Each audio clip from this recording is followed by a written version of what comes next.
pojok kampung, senyume manis ngalah ke rembulan.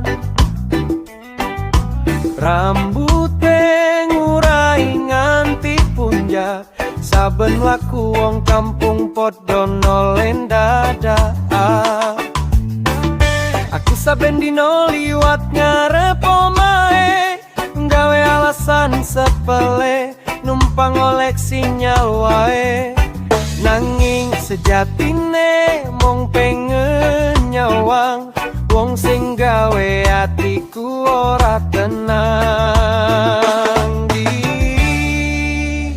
Oh jandaku sing ngangeni, saben krungu suaramu rasane seger ning ati. Kowe ayu mulus lan wangi, ora mung rupa nanging ngambek mung larani.